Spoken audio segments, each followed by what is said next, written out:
40 বছরের অপেক্ষা, রাস্তা না থাকায় দুর্ভোগে দক্ষিণ গুরুশেওতা গ্রামের মানুষ।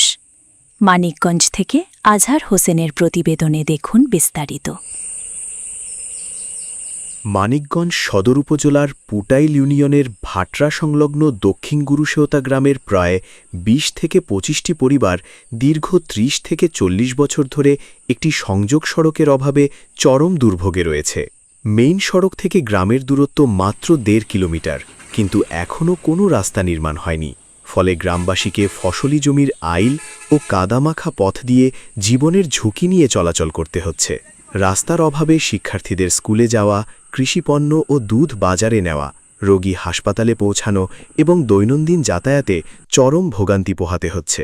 টানা বৃষ্টিতে বিভিন্ন স্থানে কোমর সমান পানি জমে পরিস্থিতি আরও ভয়াবহ হয়ে উঠেছে।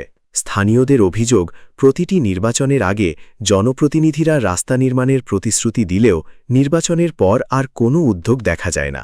গ্রামবাসীর দাবি, মাত্র ১.৫ কিলোমিটার সংযোগ সড়ক নির্মাণ করা হলে কয়েক দশকের দুর্ভোগের অবসান হবে। তাই দ্রুত সংশ্লিষ্ট কর্তৃপক্ষের হস্তক্ষেপ কামনা করেছেন তারা।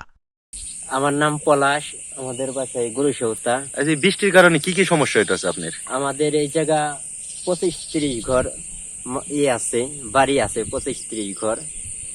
এই জায়গা এই ভালো কোনো যাতায়াতের রাস্তা নাই। এই রাস্তায় যাতায়াত করে, এইটাই রাস্তা, মেন রাস্তা এইটাই বেরোনের। এখন আপনাদের কি কি সমস্যা হইতেছে? এই জায়গা যদি যাতায়াতের জন্য একটা রাস্তা হইতো আমাদের অনেক ভালো হইতো। এই রাস্তা সমান যদি ভরাট করে দিত তাহলে ভালো হইতো। সরকারের কাছে এখন আমাদের একটাই দাবি যে আমাদের এই রাস্তাটা যেন ভরাট করে দেয়, যাতায়াতের জন্য যেন সুবিধা হয়।